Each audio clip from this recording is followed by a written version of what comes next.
Olá, pessoal. Aqui quem fala é o professor e pesquisador Sérgio Henrique Souza Santos. Estamos aqui mais uma vez para o nosso quadro Evangelho com Ciência e Espiritualidade, sempre buscando conectar os ensinamentos de Jesus com estudos científicos do mundo moderno. Hoje nós vamos conversar um pouco sobre o tema envelhecer bem, como a ciência e o Evangelho podem nos guiar e orientar nesse processo de envelhecimento. Para iniciarmos, façamos a nossa prece de abertura. Senhor Deus, que a Tua luz possa se fazer presente em nossos corações e almas e guie a cada um daqueles que nos acompanham nas suas necessidades, abençoe e ilumine os nossos passos e aqueles que mais sofrem, que assim seja. Muito bem. Para a primeira reflexão do dia de hoje, nós vamos ler o Evangelho de Jesus segundo Mateus, comentado por Emmanuel e psicografado por Chico Xavier, e o tópico de hoje é Mateus capítulo 24, versículo 20. Orai para que a vossa fuga não aconteça no inverno e nem no sábado. A fuga. A permanência nos círculos mais baixos da natureza institui para a alma um segundo modo de ser em que a viciação se faz obsidiante e imperiosa.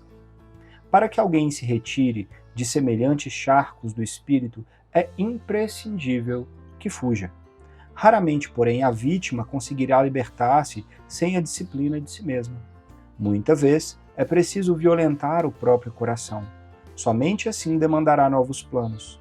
Justo, pois, recorrer à imagem do Mestre, quando se reportou ao planeta em geral, salientando as necessidades do indivíduo.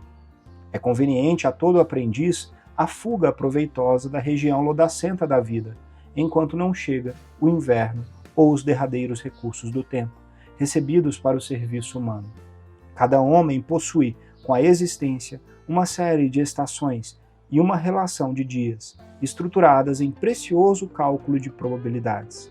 Razoável se torna que o trabalhador aproveite a primavera da mocidade, o verão das forças físicas e o outono da reflexão, para a grande viagem do inferior para o superior.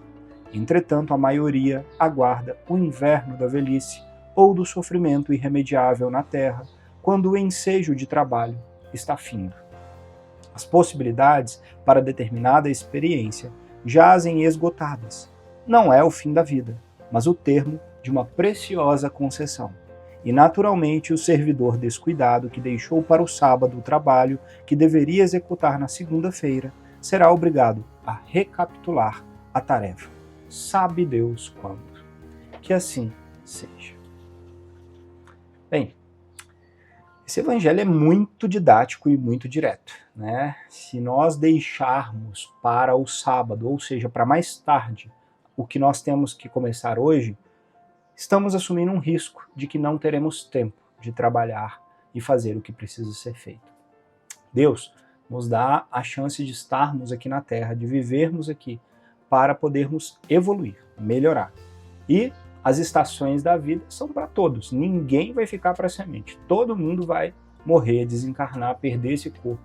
Portanto, não existe jeitinho, tá? Podemos estender, aumentar, a ciência pode evoluir, mas todo mundo vai deixar o corpo físico.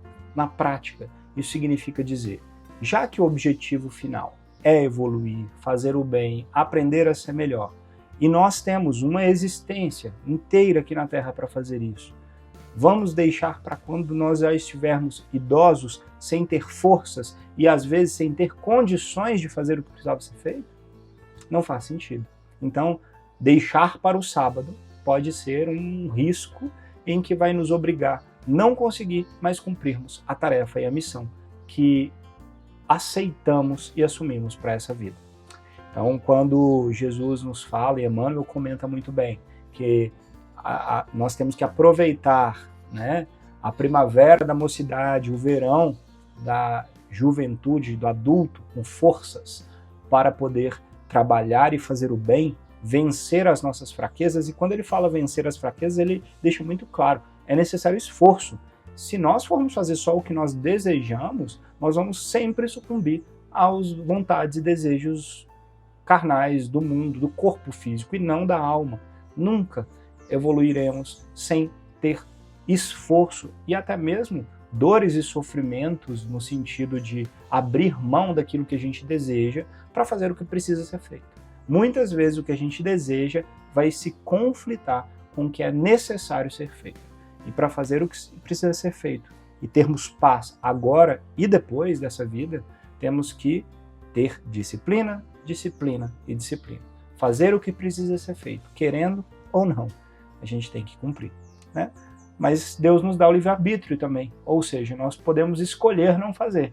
E aí teremos que repetir e passar pelas dores e dificuldades todas, mais uma vez, em algum momento. Sabe-se Deus quando, né? Então, nós temos aí uma verdade para a vida, né? Que a vida ela tem um objetivo claro, evolução do espírito da alma, e isso exige esforço. Se deixarmos para a última hora, corremos o risco de não aproveitar e de não conseguir cumprir o que precisamos. Vamos fazer a nossa parte um pouquinho cada dia, né? Que aí a gente chega lá. E eu gosto sempre de falar, isso não quer dizer não viver o mundo, não ser do mundo, não fazer nada com relação à matéria, né? Não aproveitar, entre aspas, a vida. Mas é saber fazer as coisas necessárias com moderação, saber fazer com respeito, com amor e sempre seguindo os preceitos que Jesus nos ensinou para viver a vida melhor, né? E dentro desse contexto nós temos o nosso querido livro, Roteiro de Luz, ditado por espíritos diversos e psicografado por Júlio Carvalho. E o tópico de hoje é entardecer. A vida, quando chega ao entardecer, onde a velhice indica a aniquilação, muitos olhos se entristecem, dando vida à solidão. Parece que só há dor, angústia e isolamento, mas ainda existe muita vida, além deste pensamento. A vida na velhice indica experiência, sabedoria e aprendizado, quando se vive para aprender, deixando o íntimo reformado. E se viveu a criatura amando, procurando sempre servir, a velhice mais parece na vida a bênção e não constante exaurir. Mas se nada pôde fazer de melhor, no tempo que passou da juventude, é preciso sempre recomeçar, renovar o pensamento e a atitude. Pois a vida continua sempre, e se você está na velhice ou não, o importante é sempre sorrir e encher de amor o coração. Tiago Moreira Cândido. Bem, esse singelo poema, né, vem nos fazer reforçar a ideia do Evangelho, que a vida precisa ser vivida, independente de estarmos idosos ou não. E se nós queremos chegar a uma velhice mais plena, mais feliz, mais em paz, mais alegre, nós temos que começar a semear hoje. Não existe colheita de algo que não foi plantado. Tudo que foi plantado vai ter que ser colhido. Inclusive a inércia, o não fazer, é uma semente. E essa semente gera frutos que não são muito bons. Portanto, o que esse texto vem nos fazer refletir é que a velhice, a madureza da vida aqui na carne e na matéria, ela pode ser doce, mas se nós tivermos trabalhado e semeado com afinco, disciplina, o bem, auxiliado pessoas, feito uma melhora como seres, como alma, como coração que somos e temos, para que assim possamos chegar lá na frente e olhar para trás, sem achar que perdemos todo o tempo de uma existência. Não quer dizer que não há arrependimentos, não quer dizer que não vão haver problemas, não quer dizer que não vão haver quedas, ao contrário, tudo isso faz parte. É como nós vamos aprender a lidar com cada situação que vai nos gerar lá no final uma paz de espírito para seguirmos e conseguirmos viver bem a nossa velhice, pôr do sol, da vida na Terra. Então, vamos fazer a nossa parte. Melhor agora do que se arrepender mais tarde. E dentro desse contexto, nós temos um artigo científico muito interessante, cujo título é o seguinte: Envelhecer bem como um processo ao longo da vida.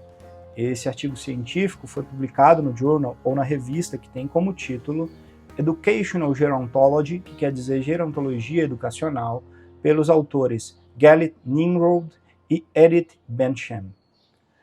Bem, Esse estudo científico, ele entrevistou 207 idosos entre 62 e 92 anos, tá? E aí eles perguntaram como foi o processo de investimento ao longo da vida e os resultados que eles colheram e colhem agora na velhice. Isso para questões materiais, financeiras e também para questões íntimas, pessoais, de fazer coisas que eles possam colher frutos mais tarde. No final das contas, o que foi relatado nesse trabalho, tem várias reflexões, mas é que todos aqueles que semeiam, como o Evangelho nos ensina, que plantam, que sabem, por exemplo, financeiramente, independente de quanto ganham, começar a fazer uma reserva de uma porcentagem daquilo que ganharam, aplicar isso de alguma forma depois de algum tempo, para coisas que fazem sentido para médio e longo prazo, para a vida como um todo, fizeram boas amizades, semearam bons relacionamentos, fizeram bem aos outros e acabaram angariando afetos, né? Pessoas que gostam de si, colhem frutos doces quando já estão na melhor idade. Então, o processo de envelhecimento, ele deve ser uma semeadura para colheita a longo prazo, e não pensando só no agora, porque senão as colheitas mais tarde costumam ser amargosas, né? Mais uma vez, o artigo científico corroborando o nosso Evangelho, os ensinamentos de Jesus, para que possamos ter uma vida mais plena e feliz. Façamos então a nossa prece de encerramento. Senhor Deus, gratidão pelos ensinamentos benditos, que tenhamos a luz e a capacidade de colocar em prática na nossa vida. Guia e ilumina os nossos passos e aqueles que nos acompanham, que assim seja. Gratidão a vocês pela oportunidade de conversarmos mais uma vez. Namastê e até a próxima.